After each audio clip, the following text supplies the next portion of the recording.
ಜಾಸ್ತಿ ಆಯ್ತದೆ ಇಲ್ಲ ಅದು ನೀರು ತುಂಬಿಟ್ಟು ನಾವು ನೀರು ಆನ್ ಮಾಡಿ ಯಾರು ಕೊಡೋ ಥರ ಮಾಡಿದ್ರೆ ಇದು ಮಹಿಳಾ ದಿನಾಚರಣೆ ಅಲ್ವಾ, ಹಂಗಾಗಿ ಮಹಿಳಾ ನೀವೇ ಬರೋ ಫಸ್ಟು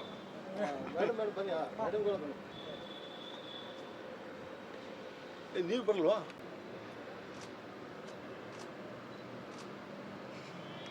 ಈ ಕಡೆ ನೋಡಿ, ಈ ಕಡೆ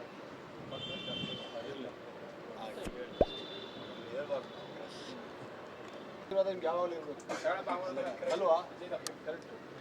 ಗಾಳಿ ಬೆಳಕು ಕಾರ್ಯ ಮಾಡಿ ಎಲ್ಲ ಲೋಟ ಹಿಡ್ಕೊಳ್ಳಿ. ಹಾಗಾದ್ರೆ ಇನ್ನೇ ಸ್ವಲ್ಪ ಒಳಗೆ ನಾವೆಲ್ಲ ಸಂದೇಶ ಕೊಡ್ತೇವೆ. ಈಗ ಈ ತಂಡ ಸಿಗೋ ಹಾಗೆ ಮಾಡೋದು ನಮ್ಮ ಕರ್ತವ್ಯ. ಆ ಕೆಲಸ ಮಹತ್ವದ ಕೆಲಸ ನೀವು ಮಾಡ್ತಾ ಇದ್ದೀರಾ. ನಮ್ಮ ಮನೆ ಮಾಡಿ ತಾಸಿ ಮೇಲೂ ಹಕ್ಕಿ ಪಕ್ಷಿಗಳಿಗೆ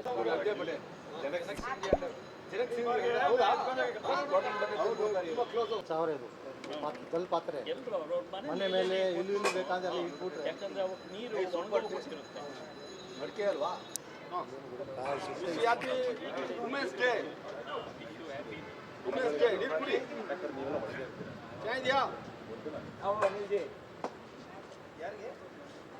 ಮಾಡ್ತಿರಲ್ಲ.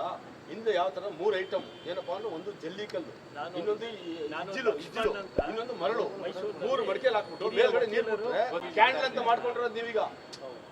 ಕ್ಯಾಂಡಲ್ ಅಂತ ಹೇಳ್ತಾರಲ್ಲ, ಹಿಂದಿನ ಕಾಲದ 3 ಮಡಿಕೆ ವಿಧಾನ ಅಂತ ರೂಢಿಸೋದು. 3 ಮಡಿಕೆ ಮೇಲೆ ನ್ಯಾಚುರಲ್. ಅವತ್ತೀಚಿನ ದಿನಗಳಲ್ಲಿ ಪ್ರಾಚೀನ ಕಾಲದಲ್ಲಿ ಏನು ಕಂಡಿಡಿದ್ರು ಅವರು, ನೀವು ಅದನ್ನ ಹೈಟೆಕ್ ಆಗಿ ಕ್ಯಾಂಡಲ್ ಅಂತ ಮಾಡ್ಬಿಟ್ಟು ಈಗ ಅದನ್ನ ಮುಚ್ಚಿಬಿಟ್ರಿ. ಹಳೆ ಕಾಲದಲ್ಲ ಅಯ್ಯೋ ಹೋಪ್ಲೆಸ್. ಆ ದಾರಿ ಭಗವಂತನೇ ದಾರಿ ತೋರಿಸಿದೆ ಇವ್ರಿಗೆಲ್ಲ. ಜ್ಞಾನ ಕೊಟ್ಟಿರೋದು ಈಗಲೇ ಹೇಳ್ತಾರಲ್ಲ, ಆ ಸಿಸ್ಟಮ್ ಆಯ್ತು. ನಾವು ಅದನ್ನ ಮಾಡಿದ್ದೀವಿ. ನೀರು, ಗಾಳಿ, ಬೆಳಕು ಪ್ರತಿಯೊಂದು ಹುಟ್ಟಿದ ಜೀವಿಯ ಹಕ್ಕಾಗಿರುತ್ತೆ. ಅದನ್ನು ಎಲ್ಲಿ ಸಿಗೋದಿಲ್ಲ ಅಂಥ ಕಡೆ ನಾವು ಉಳ್ಳವರು ಅಗತ್ಯ ಇರೋರಿಗೆ ಪೂರೈಸಬೇಕಾಗಿದೆ. ಯಾವುದೇ ಪ್ರಾಣಿ ಪಕ್ಷಿ ಜೀವರಾಶಿಗಳು, ಮನುಷ್ಯ ಸಂಕುಲ ಇವರೆಲ್ಲರಿಗೂ ಒದಗಿಸೋದಕ್ಕೆ ಒಂದು ಒಳ್ಳೆಯ ಕಾರ್ಯನ ಸಬ್ಕೆ ಸಾಥ್ ಅನ್ನೋ ಸಮಾಜ ಸೇವಾ ಸಂಸ್ಥೆ ಹಮ್ಮಿಕೊಂಡಿರೋದು ನಿಜಕ್ಕೂ ಒಂದು ಶ್ಲಾಘನೀಯವಾದ ಕೃತ್ಯ. ಅವರ ಒಂದು ಪ್ರಯತ್ನನ ವಿಶ್ವನೇ ಮೆಚ್ಚಬೇಕಾಗಿದೆ.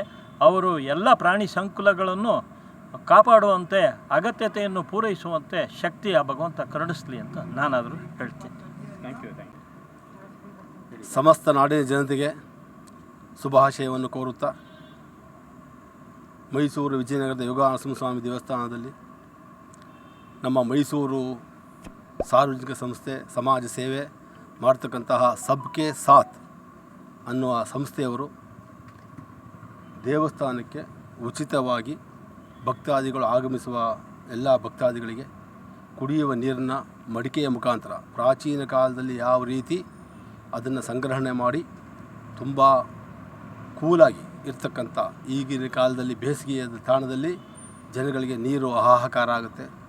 ಆ ಹಾಹಾಕಾರವನ್ನು ತಣಿಸ್ತಕ್ಕಂಥ ಸಂಸ್ಥೆಯವರು ಇದು ಮಹತ್ತರವಾದ ಕಾರ್ಯವನ್ನು ಮಾಡಿ ಇವತ್ತು ನಮ್ಮ ದೇವಸ್ಥಾನಕ್ಕೆ ಉಚಿತವಾಗಿ ಮಡಿಕೆ ಮತ್ತು ಸ್ಟೀಲ್ ಲೋಟ, ತಟ್ಟೆ ಎಲ್ಲವನ್ನೂ ನೀಡಿದ್ದಾರೆ. ಇವರಿಗೆ ಭಗವಂತನು ಅವರು ಮಾಡ್ತಕ್ಕಂಥ ಸತ್ಕಾರ್ಯಕ್ಕೆ ಅವರ ಆಶೀರ್ವಾದ ಸಂಪೂರ್ಣವಾಗಿರಬೇಕು. ಹಾಗೂ ಸಬ್ಕೆ ಸಾಥ್ ಸಂಸ್ಥೆಯ ಎಲ್ಲ ಪದಾಧಿಕಾರಿಗಳಿಗೂ ಎಲ್ಲ ಭಗವಂತನ ಆಶೀರ್ವಾದ, ಆಯಸ್ಸು, ಆರೋಗ್ಯ, ನೆಮ್ಮದಿ ಎಲ್ಲವನ್ನೂ ನೀಡಿದರೆ ಇದೇ ಥರ ಸತ್ಕಾರ್ಯವನ್ನು ಇನ್ನೂ ಹೆಚ್ಚಾಗಿ ಮಾಡಲು ಆ ಭಗವಂತನ ಆಶೀರ್ವಾದ ಮುಖ್ಯವಾಗಿ ಬೇಕು. ಇದೇ ಥರ ಮೈಸೂರು ನಮ್ಮ ದೇವಸ್ಥಾನ ಅಂತಲ್ಲ, ಎಲ್ಲೆಲ್ಲಿ ಅವಶ್ಯಕತೆ ಇದೆಯೋ ಎಲ್ಲದಕ್ಕೂ ಆ ಸಂಸ್ಥೆಯವರು ಉಚಿತವಾಗಿ ನೀಡಲಿ ಅಂತ ನಾನು ಪ್ರಾರ್ಥನೆಯನ್ನು ಮಾಡಿ ಆ ಭಗವಂತನ ಆಶೀರ್ವಾದ ಸದಾಕಾಲ ಇರಲಿ ಅಂತ ನನ್ನ ಮಾತನ್ನು ಮುಗಿಸ್ತಾ ಇದ್ದೀನಿ.